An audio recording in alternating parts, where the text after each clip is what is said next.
سالي بيضان وسمين آويسني جل سالي بيضان وسيب أرزيك الرغم ديار وسميب أرزيك الرغم ديار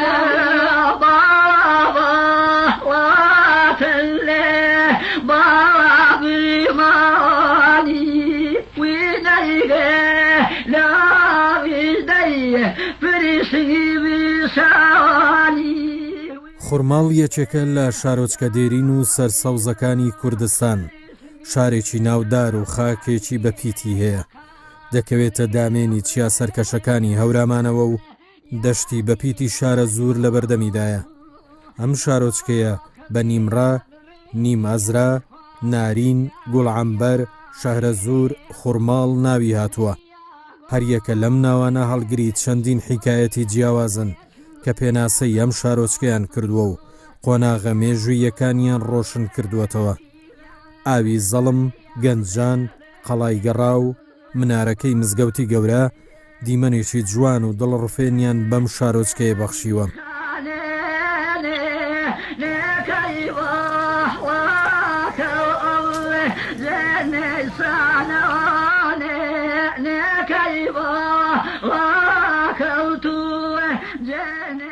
خورماڵ لە کۆندا بە کۆمەڵە ناوێکی جیاواز هاتووە و بۆ ئاگاداری بەڕێستان یەکێکە لە شوێنە ئاوەدانە هەرە کۆنەکان لە کوردستاندا، شارە زۆر یان شەهرە زۆر یان نیم ئەزرا یان نیم ڕاه یان گوڵعەنبەر یان خورماڵ هەموو ئەم ناوە جیاوازانی وەرگرتووە لە قۆناغە جیاوازەکانی مێژوودا. لە پێش ماقبلە تاریخ کە مەشهورە مصطلحێکی تاریخیە شوێنێکی ئاوەدان بۆ ئێمە کۆمەڵە بەڵگەیەکمان هەیە و لە کاتی فتوحاتی ئیسلامیشە کاتێک کە فتوحاتی ئیسلامی دەکاتە کوردستان یەکێک لەو شوێنانەی کە ناوی هاتووە ئیقلیمی شەهرە زوورە، شارە زوولە کە سنتەرەکەی بە هەموو بەڵگەکان و ئەو نووسین و نووسراوانی کە نووسراوە لەسەر مێژووی شارە زوور هەموو بەڵگەکان هەموو ئاماژەکان ئیشارەتە ئەو شوێنەی کە ئاوەدان بۆ شارێک بۆ خەڵکێکی زۆری تیا هەبووە. گوڵعەنبەر، خورماڵ، شەهرە زوور بووە کە لەو سەردەما بە تایبەتی لە سەردەمی فتوحاتی ئیسلامیە و پێش فتوحاتی ئیسلامیش ناوی شارە زوور بووە، چونکم ئیبن مهەلهەلی خەزرەجی کە لە ساڵی 340 هیجریە هاتووە گەشتێکی کردووە بە وڵاتی کوردستان و بە شارە زوور تێپەڕیوە، باسی نیم ئەزرای باسی نیم ڕاه ئەکات، ئەڵێ نزیکی زەڵم و شاخی شعرانە. شعران بێگومان یان هەورامانە یان شەمێرانە و زەڵم هەتا ئێسش ناوی خۆی بەخۆیەوە شاخی زەڵم لای هەموو لایەکمان ڕوون و ئاشکرای، ئەڵێ نزیکی ئەوەیە و نزیکی ئاوەکەی زەڵمە بە بێگومان ئەم شوێنەوە ئەو وەسفانی ئەوی شەیکات کە شوراکانی هەیە و شوراکانی هەشت باڵپانە هەموو ئەم بەڵگانە بەڵگەیە کە ئەو شوێنەی ئەو شارۆچکەی ئەو شارێک کە ئاوەدان بووە کە 6,000 ماڵە کوردی تیا بووە لەو ڕۆژگارەیە کە ئیبن مهەلهەل هاتۆتە شارە زۆر، گوڵعەنبەرە، خورماڵە، نیمڕاهە، شەهرە زوورە. شارە زوور کۆمەڵە لێکدانەوەی وەکراوە لای گەڕیدە و جوگرافی ناس و مێژوو نووسانی کۆنی عەرەبی لا ئیبن حەوقەل لا ئیبن خەردابزە و زۆرێکی تریش ئەوانەی کە لە دەربارەی کوردستان و ئیقلیم الجیبال بە تعبیرە کۆنەکە هەرێمی چیاکان نووسیوانە باسی شارە زووریان کردووە و هەمووشیان ئاماژە بەوەکەن کە هەموو دانیشتوانەکانی کوردن و هەموو شوێنێکی کشتتوکاڵی گرنگە و خاکەکەی بەپیتە و ئاوی زۆرە. سەرەتا ناوی شارە زوور بوو ئەمە کۆمەڵی لێکدانەوەی بۆ کرێ، بەڵام لێکدانەوەکە هەمی تەفسیری بەشەریە دەکرێ وا بێ و دەکرێت جوان نەبێت، بە تایبەتی زۆرێک لە مێژوو نووسان ئەڵێن زووری کوڕی زوحاک دروستی کردو، بەڵام من لەگەڵ ئەمانیم چونکە زووری کوڕی زوحاک ئەسڵ خۆی ئەفسانەیە و دووریش بووە لە بی ئەو ژینگە کوردیەکەوە. شارە زوور کۆمەڵی لێکدانەوەی تازەی بۆ کراوە. من لەگەڵ ئەو ڕائیانم کە دکتۆر حسامەدین نەقشبەندیش کۆمەڵی لێکۆڵینەوەی زۆری کردووە لەسەر شارە زوور، ئەڵێ شارێکی زۆر بووە، شارێکی زۆر بووە و ئەمە کەلیوشەیەکی کوردیە تر پێویست ناکە بچینەوە بۆ زووری کوڕی زوحاک و فلان و ئەمانە یان بۆ زووری عەرەبی و دوور بووە لە بێ عەرەبی و بی ئەفارسیەکەشەوە شارێکی زۆر بووە، یان ئەو کەسانەی کە حکمڕانیان کردووە لە شارە زوورە بە زۆر بە تعبیری ئەمڕۆ لە ڕێگەی هێزی سەربازیەوە توانیوە دەسەڵات بگرن دەست و حکمڕانیان کردووە لە شارە زوورە. هەتاکو ساڵی 530 هیجری ناوی شارە زوور بووە. وەلەو ئیبن مهەلهەل ئەڵێ یەکێک لە ناوەکانی خورماڵ گوڵعنبەر شارە زۆر نیمڕایە نیم ئەزرایە تعبیرێکی فارسیە یعنی نیوەی ڕێگا بووە کاتێک زەرادەشتیەکان فارسە زەردەشتیەکان لە تەیسەفونەوە لە مەدائینەوە هاتوون و چوون بۆ شاری شیز کە معبەدێکی گەورەی زەردەشتیەکانی لێ بووە ئەکەوێتە نیوە ڕێگای بینی مەدائین و شیزەوە ئەم لێکدانەوەی بۆ کراوە ئیبن موهەلهەل ناڵێن ناوی نیمڕاه بۆ یان نیم ئەزرای بۆ ئەڵێ یوقال لەها نیمڕاه ئەو نیم ئەزرای وای پێ ئەوترا فارسەکان پێیانتوە نیوەی ڕێگا ئەینا شارێکی کوردی لە ناو سنتەری کوردستانە بۆ ناوەکەی فارسی بێ ناوەکەی فارسی نەبووە هەر ناوی شارە زۆر بووە لەو سەردەمەشە بەڵام فارسەکان کە کەوتوتە ناوەڕاستی ڕێگاکەیان ساڵانە هاتوچۆیان کردووە بە نیمڕاه نیم ئەزرای نیوەی ڕێگا ناویان بردووە لە تا ساڵی 530 هیجری چیرۆکێکەیە لە پشت ئەوەوە کە ناوی شارە زۆر سنتەری شارە زۆر شاری شارە زۆر گۆڕاوە بە گوڵعنبەر ئەویش پیاوێکی خواناس کە ناوی ئیبراهیم بوو لە چیاکانی هەورامانە بووە بە تایبەتی لە نزیکی شاری گوندی زەڵما بووە لە شوێنێکا کە پێی ئەڵێن زەنزەن ئێستا خەڵکی وەزان پێی ئەڵێن زەڵمەکۆن لەوێ بووە میربەدر کە میری خورماڵ بووە شارە زۆر بووە چۆ هێناوێتی کردوێتی بە ڕاوێژکاری سیاسی و دینی و بە تعبیری ئەمڕۆ ڕۆشنبیری خۆشی و وەکچەکەی خۆشی کە ناوی گوڵعنبەر بۆ پێی داوە ئیتر لەو ڕۆژگارەوە خورماڵ بە ناوی کچەکەی میربەدرەوە نامراوە گوڵعنبەر قسەیەکی تریشەیە ئاڵێن قەڵاکە ناوی خورماڵ بووە و شارەکە ناوەکەی گۆڕاوە لە شار زۆرەوە بۆ گوڵعنبەر هەتاکو ساڵی 1970 کە مێژوویەکی زۆر نزیکە خورماڵ گوڵعنبەر هە ناوی گوڵعنبەر بووە چونکم شەمسەدینی سامی لە قاموس الأعلامە لەوێ باسی گوڵعنبەرەکە ئەڵێ شارێکی کوردیە و سنتەری شاری ناوچەی شارە زۆرە و هەموو دانیشتوانەکانی کوردە و نزیکە لە هەڵەبجەوە باسی هەڵەبجەوە کە باسی هەورامانەکە تا ساڵی 1970 ناوی گوڵعنبەر بووە. خورماڵ هەرچەندە لە ڕووی جوگرافیاوە لەسەر ڕووبەر و پانتایی شارە زۆر تۆمارکراوە بەڵام لە ڕووی کەلتور و زمانەوە لەلایەن هەورامانەوە پاوان کراوە و زۆربەی ئاخێوەرانی هەورامی زمانن. شێخ حیسامەدین یەکێک لە پیاوە ئاینی و باڵادەستەکانی ڕێوڕەچەی نەقشبەندی لە سەردەمی دەسەڵاتی ئاینی خۆیدا مەدرسە و خانەقای لە مزگەوتی گەورەی خورماڵ کردووەتەوە لێرەوە قەڵەمڕەوی ڕێبازەکەی فراوان کردووە. هەروەها لە کۆتایی هەفتاکانی سەدەی ڕابردوودا کاتێک ڕژێمی لە ناوچووی بەعز گوندەکانی هەورامان شۆڵ دەکات ڕوودەکەنە شارۆچکەی خورماڵ و ئەو فەرهەنگ و دابوونەریتەی لەوێ هەبووە گوازراوەتەوە بۆ ئەم شارۆچکەیە و سیمای هەورەمانی لێنیشتووە. لە دوای مەولانە خالید کەسێک ئەبێ کەسی یەکەم کە ئەبێ بە میراتگیری تەریقەی نەقشبەندی و ئەبێ بە میراتگیری مەولانە خالیدی نەقشبەندی شێخ عوسمانی یەکەمی تەوێڵەیە ڕەحمەتی خوای لێبێ. مەولانە خالید ڕاستە خەڵکی قەرەداخە بەڵام کاتێکیش تووشی کێشە بێت تەریقەتەکەی ناباتەوە قەرەداغ تەریقەتی نوێژدێنێ نایباتەوە قەرەداغ ئەیباتە ناوچەی هەورامانەوە شوێنێکی گونجاو بوو و شێخ عوسمانی یەکەمی تەوێڵە لە کاتی فەقیهەتیشا لە بەغدا و شوێنەکان تریش ئاشنایەتی هەبوو لەگەڵ مەولانە خالیدا و مەولانە خالید لە کاتی فەقیهەتیشا لە گوڵعنبەر و لە بیار و لە خەرپانی خوێندەتی شارەزای ناوچەی هەورامان بۆ ناوچەیەکی زانستی بۆ خەڵکی خوێنەواری زۆرتیا بووە بۆیە ئەوێ هەڵ ئەبژێرەوە ئەیکا بە شوێنی بڵاوکردنەوەی تەریقەتەکەی لە دوای خۆشی شێخ عوسمانی تەوێڵە شێخ عوسمانی یەکەمی تەوێڵە کە ئەبێ بە میراتگیری مەولانە خالید و ئەوان ئەبن بە ڕابەری یەکەمی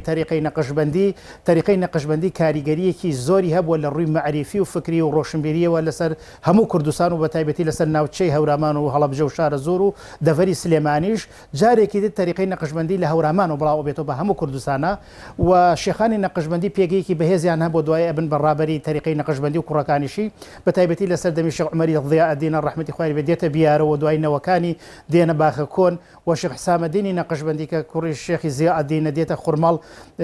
خانەقایەکی هەبووە لە باخە کۆن و خانەقایەکیشی هەبووە لە خورماڵ کە دێتە خورماڵ لە مزگەوتی گەورەی خورماڵ کە ناوەندێکی معریفی گرنگ بۆ مزگەوتێکی دێرین بووە لەوێ ئەبێ ئەیکا بە شوێنی بڵاوکردنەوەی تەریقەی نەقشبەندی و تەدریس و تعلیم لە سەردەمی پێش شێخ حسامەدینیش شێخ مستەفا کوڕی شێخ جەلالەدینی گوڵعنبەری کە یەکێکە لە خەلیفەکانی مەولانە خالیدی نەقشبەندی و لە شوێنی باوکی لە مزگەوتی گەوری خورماڵا بووە ئەویش تەریقەتی نەقشبەندی لەوێ بڵاوکاتەوە و بە تایبەتی شێخی حسامەدین کە باخێکی گەورەی هەبوو و موقوفاتێکی زۆری دانا بۆ مزگەوتی گەورەی خورماڵ و پێگەیەکی تەریقەتی و شێخی و ئاینی بەهێزیان هەبووە خەڵکێکی زۆر لە دەوری شێخی حسامەدین و تەریقەی نەقشبەندی لە خورماڵا کۆ بێتەوە و لە دوای لەبەرەوەی شارۆچکەی خورماڵ شوێنێکی ئاوادان بۆ ناوچەی هەورامان زۆران کە دابەزین لە ناوچەی هەورامانەوە هاتوونەتە خورماڵ لەوێ نیشتەجێبوون هەم بە هۆدافعی ئەوێ شار بووە هەم بە دافعی تاریخی نەقشبندی و کۆبوونەوەیان لە دەوری شێخی نەقشبندی و لە هەفتاکانی سەدەی ڕابردووشا کاتێک کە ناوچەی هەورامان داگیرە لەلایەن ڕژێمی بەعسەوە هەورامیەکان زۆریان دێنە گوڵعنبەر دێنە خورماڵ نیشتەجێ بن لەو کاتەوە هەژمونێکی زۆری دەڤەری هەورامان و هەورامیەکان بەسەر گوڵعنبەرە هەیە ئێستش خەڵکێکی زۆر وا ئازانێ گوڵعنبەر خورماڵ بەشێکە لە هەورامان بەهۆی ئەوە هەژمونەی هەیەە و زۆرێکیش لە ڕۆشنبیران و نووسەران و ڕۆژنامە نووسانی گوڵعنبەر خورماڵ ئینکاری ناکەین کەسمان کە خەڵکی دەبەری هەورامانن خەڵکی زاڵمن خەڵکی تەوێڵ و بیارن بە تایبەتی بیارەکە ناوچەیەکی گرنگی معریفی بۆ زۆرینەی شاعیران و خوێنەواران و نووسەران و مامۆستا دیارەکان دەرچووی مەدرسەی بیارن ئەمە وای کردووە کە هەورامان و هەورامیەکان هەژمونێکی زۆری معریفی و ئاینی و تاریقی نەقشبندیان هەیە بەسەر گوڵعنبەر و دەڤەری شار زۆرا بە شێوەیەکی گشتی.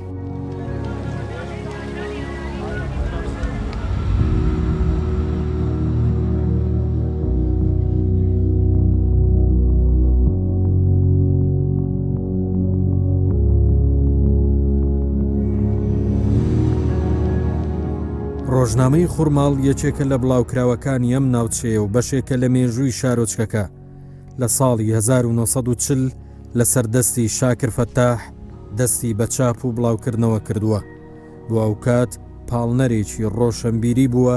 بۆ هۆشیارکردنەوەی خەڵکی ناوچەکە و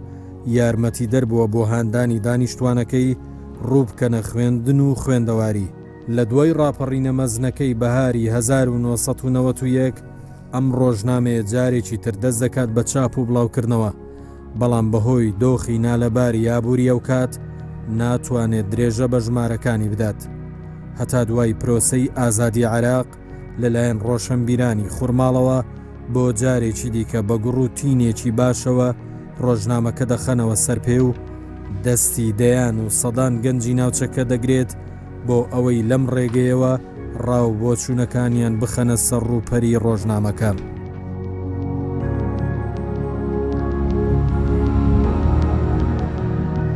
شاکر فەتاح بە حکمی پێگەکەی کە کەسێکی خوێنەوار و شارەزا و لێهاتوو بووە پێگەیەکی هەبووە لە هەندێک بە ڕاگوزاری کردووە بە هەر دەڤەرێکە مەبەستمەوە لە پێگە حکومیەکەیە ڕۆشتووەتە هەر شوێنێکەوە ڕۆژنامەی دەرکردووە بۆ نمونە خورماڵ چەمچەماڵ باسەڕێ ئاکرەی دەرکردووە بەڵام ئێسێمیشەکەمان لەسەر خورماڵە لە ساڵی 1940 بەهشتی لێرە شاکر فەتاح ڕۆژنامەیەکی دەرکردووە ئەم ڕۆژنامەیە لەسەر شێوازی نیو ئەیفۆر بووە لە باخچەی خورماڵە هەڵی واستیوە و بۆ وشیارکردنەوەی ئەو سەردەمە گرنگ بووە بۆ خەڵکان و هەندێ باس و خواست و گلەی و گازندەی ئەم بەڕێزە گەیاندوێتی بە خەڵک پاشان ئەم ڕۆژنامەیە لە ساڵی 1970 لە بەغداد چاپ کراوە و بە 24 عەدەد دەرچووە. خورماڵیەکان زۆر شانازی بەوەکەن کە لە چلەکانە ڕۆژنامەیەک هەبووە یعنی بە پێوەری چوار دەورەکە هیچ ژینێکی تر نەبووە هیچ کەسێکی تر ڕۆژنامەی نەبووە شتی نەبووە یەکێ لە سەروەریەکانی ئەوەی کە مێژوو هەبێت لەم شارۆچکەیە باسیکە ئەو ڕۆژنامەیە و گرنگی تەواوی بە خوێندەواری داوە هەر ئەوە نەبوو ئەو ڕۆژنامە یەکێ لە ئەرکەکانی کردنەوەی قوتابخانەیەک بۆ کە لە سەردەمی ئەوە وهێنانی ڕادوێ و دروستکردنی باخچە و ئەوەی بۆ باخچەی مناڵان کە ئەو پێوتێ ڕەوزە ئەمانەی هەموو ئەرکەکانی بووە و ئیشی کردووە و شوێندەسی دیار بووە و شانازیەکی گەورەی بۆ ئەم شارۆچکە خۆشەویستە تۆمار کردووە. ئەمە وای لەوە کرد کە نەوەی دوای ئەوەی کە شاکر فەتاح هاتووەتە گوزەریان کردووە وردە وردە لە 92 لێرە دیسانەوە کۆمەڵێک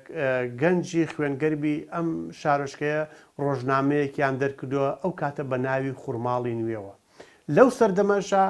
بە چوار دەور یعنی ئەو ڕۆژنامەیە من زۆر بە دوواداچوو یعنی کەوتونەتە پێش هەندێک حیزب کە هەتا ڕۆژنامەشیان دەرکرد نەک چوار دەورەکە بەڵام دیارە ئەوانیش بەهۆی ئاسەنگەکان کە ئەوانە ئێتە گرفتی کاری ڕاگەیاندن تەنها بۆ 3 عەدەد توانیان ئیش و کارەکەی لێ دەرکەن. وردە وردە ئێمەش دوای پرۆسەی ئازادی و بزات لە ساڵی 2005 ئێمە توانیمان ڕۆژنامەیەک ئەو هەوڵە زیینوکەینەوە بە ئێمە بە پشتبەستن بەو برادرانەمان بە ستافە خۆشەویستە کە ناویان لەسەر ڕووپەری ڕۆژنامەکە هەبووە و بەو نووسەرانە کە ناویان هەبوو ئێستا داوای لێبوردنەکەم ناتوانم ناوی هەر هەمویان چکە باگلێ و گاز نەمنێت ئەسەر هەر هەمویان یەک بەیەک هەڵدەم. لە ساڵی 2005 ئێمە مۆڵەتی ئەم ڕۆژنامە جیاواز لە ڕۆژنامەکانی کە ئەم ڕۆژنامەیە مۆڵەتی فەرمیمان بۆ وەرگرت. ئەو کاتە بەڕێز کاک فەتاح زاخۆیی وەزیری ڕۆشنبیری بوو، مۆڵەتی فەرمیمان بۆ وەرگرت و ڕۆژنامەیەکمان دەرکرد بە یەکەم جار بە قەبارەی 4 لاپەڕە، پاشان وردە تەتەوری کرد بە قەبارەی 8 لاپەڕە لە ڕەشوسپیەوە بۆ ملەوەن ڕۆژنامەیەک بوو تەسەورەکەم ڕۆژنامەیەکی چاک بوو. یەکێ لەو گرنگیانە کە ئەو ڕۆژنامەیە ئیشوکاری هەبوو خەڵکانێک لە چواردەوری خوورماڵ و بە گوندەکانی دەوروبەریشەوە کەمترین ڕێژەی دەرچوونی ئەوەی کۆلێژی ڕاگەیاندنمان هەبوو یا پەیمانگا تەکنیکان ئەوەی لە بواری ڕاگەیاندا کەمتر ئەمانە هەبوو. ئێمە ئەمانە کەسێکی لە شانۆیان پێوترێ ینی کەسێکی خۆڕستک بوون، کەسێک بوو ینی ئەگەر بڵێم زۆر شارەزایەکی ئەو تۆشمان نەبوو. ئێمە یەک دوو برادەرمان هەبوو کە ئەوان لە کاری ڕاگەیاندنا ئیشیانە کرد، زۆر شارەزایەکی ئەوەمان نەبوو، بەڵام ئیتر دەرئەنجام ئەزمونێکمان پیا کرد، خۆشەویستی بۆ ڕاگەیاندن و کاری ڕۆژنامەنووسی و دەرەنجام ئەم ڕۆژنامەیە بوویە قوتابخانە بۆ ماوەی نزیکەی 8 ساڵ بەردەوام بوو، دەیان نووسەر و لێکۆڵینەرەوە و خەڵک و بەدەیان تونێلێکی گرفت ئامێزا تێپەڕ کرد و بە کۆمەڵێشتەوە دەرەنجام کۆمەڵێ خەڵک تەسەورەکەم بەرهەمی هەبوو بێت لەم ڕۆژنامەیە وای کرد بێت بۆ نمونە کۆلێژی ڕاگەیاندنی تەواو کرد بێ، هەندێک شوێن و هەتا دوایین پلەکانی زانستی بڕین.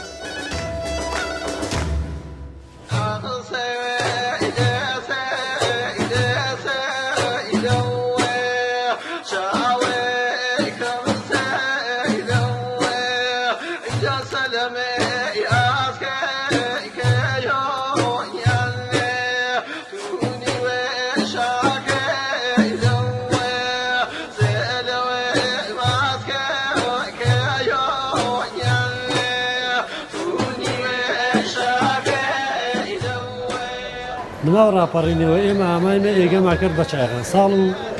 1992 دیمە دەستمان کرد پێی هەرمانی تا ئێستێ خەریکێن من جاران باس ڕۆنە بێ مایسە شەوێش نەهەنمە هۆرانە خەڵک داواکاریش بێ کە شەو نەکریوە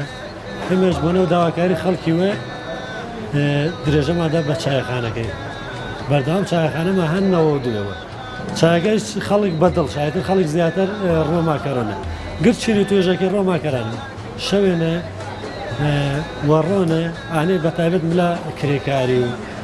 بەیانی زوونەمەیە وەش بە و دەوامیژمەیە مامۆسێ و دکتۆر و ئەندازیار و پەرستار و ئانەش هەرمەیە گرن و عەخەڵکێ مێلامە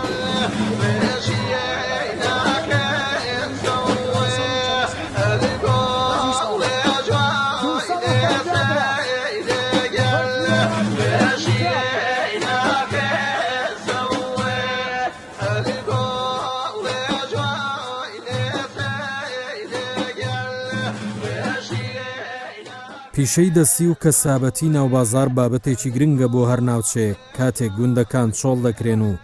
دانیشتوانەکەی دەبرێنە کۆمەلگا زۆرەملێکان هەورامیەکانیش کۆز دەکەن بۆ شارۆچکەی خوورماڵ و درێژە بە پیشەکانیان دەدەن دەیان پیشەگەر لەم شارۆچکەیە دەردەکەون بەشێک لە ئابووری ناوچەکە دەکەوێتە دەستی هەورامیەکان. أكل خير بيكسك ومني وماني أخي أروجي به أرمك ومني تخايا شوي وفاوي دين خيلي ونكسك ومني ويد جيا آخر چون باخی بی آورکی یا وان دی تردی با آورا وان جابنته وعمرك ومتخا ومعروف أخي أقرتني بيعرق وأن ويكب ومرا وزنبي ئێمە وەکو منتەقەی هەورامان ئەم سنوورە وەختی خۆی تەبعاً من مناڵ بووم ساڵەکانی هەفتاونەوە ئێمە کە دابەزینتە خورماڵ ئەو کاتە من مناڵ بووم خەرێکی فەلاعەت و کۆمەڵی خەڵکی ئاژەڵدار لێمە خۆمان هەر دوکانمان هەبوو لە 81 تا 88 کیمیاوەکەی هەڵەبجە ئێمە هەر خۆمان لێرە دوکانمان هەبوو لەناو ئەم جەماعە ئەوە دوای 88 کە کیمیاوەکە لێی دامەچوونێتە سلێمانی ژیانێکی پولەمەرگی لە دابڕان لە باوکودایەک لە دوای یەکی شۆکە هاتیونەتەوە ئەم سنوورە دەستمان کردووە بە ئیش و کار و بەکار و کەسابەت و ئەوانە تر لە مەرزە ئیشمان کردووە و هەر جارێ بە مەسە مەشغوڵی شتێک بووین و ئەمانە و لە ماوەیە فەلاعەت و شتمان کردووە و ماوەیە ئیشی مەرزم کردووە من خۆم وەکو پیشە لە 2000 دەستم کردووە بەم ئیشی دوکان لە ڕێی برادێرێکمەوە لە مووسڵ